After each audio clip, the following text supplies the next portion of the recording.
ಹೆಂಡತಿ ಮಾತಿಗೆ ಜೋತು ಬಿದ್ದ ಗಂಡನೊಬ್ಬ ಹೆತ್ತವಳ ಕರುಳಿಗೆ ಕೊಳ್ಳಿ ಇಡೋ ಕೆಲಸ ಮಾಡಿದ್ದಾನೆ. ಗೃಹಲಕ್ಷ್ಮಿ ಹಣದ ಆಸೆಗಾಗಿ ಹಡೆದವಳನ್ನೇ ಬೀದಿಗೆ ತಂದು ನಿಲ್ಲಿಸಿದ್ದಾನೆ. ಮನೆ ಕಟ್ಟಬೇಕು, ನಮ್ಮ ಅಮ್ಮ ಚಾನ ಸೀರಿಯಸ್ ಸತ್ತೋತಾಳೆ ಅಂತ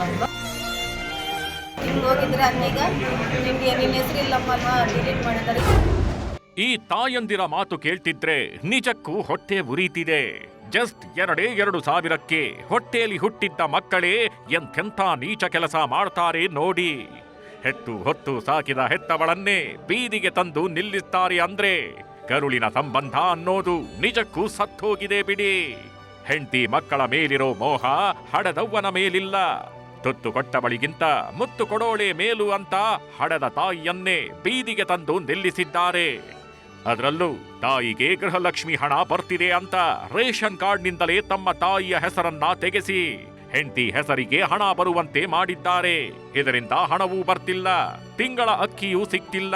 ದಿಕ್ಕು ಕಾಣದಂತಾದಾಗಿ ಬಡ ಜೀವಗಳು ಸರಕಾರಿ ಕಚೇರಿಗೆ ಅಲೆದು ಸುಸ್ತಾಗಿ ಹೋಗಿವೆ. ಗೃಹಲಕ್ಷ್ಮಿ ಆಸೆ ಹೆತ್ತವಳನ್ನೇ ಬೀದಿಗೆ ತಳ್ಳಿದ್ರು ಮಕ್ಕಳು.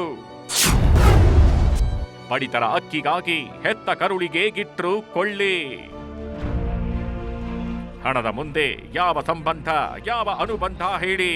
ಹೆತ್ತವರಾದ್ರೂ ಸರಿ, ರಕ್ತ ಹಂಚ್ಕೊಂಡು ಹುಟ್ಟಿದ ಮಕ್ಕಳಾದ್ರೂ ಸರಿ, ಸ್ವಾರ್ಥಕ್ಕಾಗಿ ಓಡ್ತಿರೋ ಪ್ರಪಂಚದಲ್ಲಿ ಅಯ್ಯೋ ಅನ್ನೋರಿಲ್ಲ ಬಿಡಿ.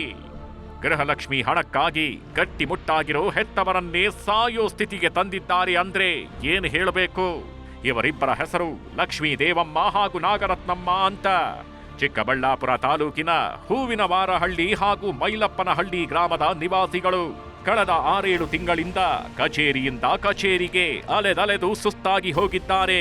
ಬರೋ 2,000 ರೂಪಾಯಿಯಲ್ಲೇ ಹೇಗೋ ಬದುಕು ನಡೆಸ್ತಿದ್ದವರಿಗೆ ರಕ್ತ ಹಂಚಿಕೊಂಡು ಹುಟ್ಟಿದ ಗಂಡು ಮಕ್ಕಳೇ ಬೆಂಕಿ ಇಡೋ ಕೆಲಸ ಮಾಡಿಸಿದ್ದಾರೆ. ಕಾರಣದಿಂದ ತಿಳಿಸ್ಬಿಟ್ಟಿದ್ರು. ನಮಗೆ ಕಿಡ್ನಿ ಒಳಗೆ ಕಲ್ಲಿತ್ತು, ನಮಗೆ ಮೂಲೆ ಮುರಿದೋಗಿತ್ತು, ಸರಿ ಆಪರೇಷನ್ ಮಾಡಬೇಕು ಅಂತ ಹೇಳಿದ್ದಾರೆ ಹಾಸ್ಪಿಟಲ್. 2,000 ಬರ್ತಾ ಇದ್ರೆ ನಾನು ಜೀವನ ಮಾಡ್ಕೊಳ್ತಾ ಇದ್ದೀನಿ ಸರ್. ಅದಕ್ಕೆ ಹೇಗೆ ಅಂತ ನಾನು ತಿಳಿಸಿ ಅಕ್ಕಿ ಏನು ಬರ್ತೀರ ಮಾಡೋದು. ಈಗಿಬ್ಬರು ತಾಯಂದಿರಿಗೆ ಮಕ್ಕಳು ಬಿಟ್ರೆ ಬೇರೆ ದಿಕ್ಕಿಲ್ಲ. ದುಡಿದು ತಿನ್ನೋ ವಯಸ್ಸು ಬೇರೆ ಅಲ್ಲ. ಆದ್ರೆ ತುತ್ತು ಅನ್ನ ಹಾಕೋದಕ್ಕೂ ಯೋಗ್ಯತೆ ಇಲ್ಲದವರು ಅನ್ನದ ತುತ್ತನ್ನು ಕಿತ್ಕೊಳ್ಳೋ ಕೆಲಸ ಮಾಡಿದ್ದಾರೆ. ತಮ್ಮ ಪತ್ನಿಯರಿಗೆ ಗೃಹಲಕ್ಷ್ಮಿ ಹಣ ಬರಲಿ ಅನ್ನೋ ದುರಾಸೆಗೆ ಬಿದ್ದವರು ಬಿಪಿಎಲ್ ಕಾರ್ಡ್ನಲ್ಲಿದ್ದ ತಮ್ಮ ತಾಯಂದಿರ ಹೆಸರನ್ನ ತೆಗೆಸಿದ್ದಾರೆ. ಮೊದಲೇ ನೆಲ ಹಿಡಿದಿದ್ದಾರೆ.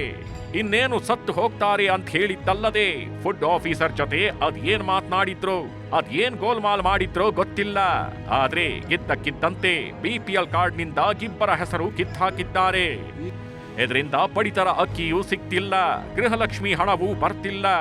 ಮನೆ ಕಟ್ಟಬೇಕು, ನಮ್ಮ ಅಮ್ಮ ಚಾನ ಸೀರಿಯಸ್ ಸತ್ತೋತಾಳೆ ಅಂತಂದು ಅದರಿಂದ ಮಾಡಿಸಿದ್ವಿ ಅಂತಂದು ಗೃಹಲಕ್ಷ್ಮಿಗೆ ಅಂತ ಉದ್ದೇಶ ಮಾಡಿರೋದು. ಬೇರೆ ಹೋದ್ರು ಅವಾಗಿನಿಂದ ಕಿತ್ತಾಕ್ಬಿಟ್ಟು ಅವರ ಮಕ್ಕಳು ಮಾಡಿರ್ತಕ್ಕಂಥ ತಪ್ಪು ಈಗ ಅವರೇ ತಾಯಂದ್ರೆ ಇವತ್ತು ಹೊರಗೆ ಬಂದು ಆರೋಪ ಮಾಡಿದ್ದಾರೆ.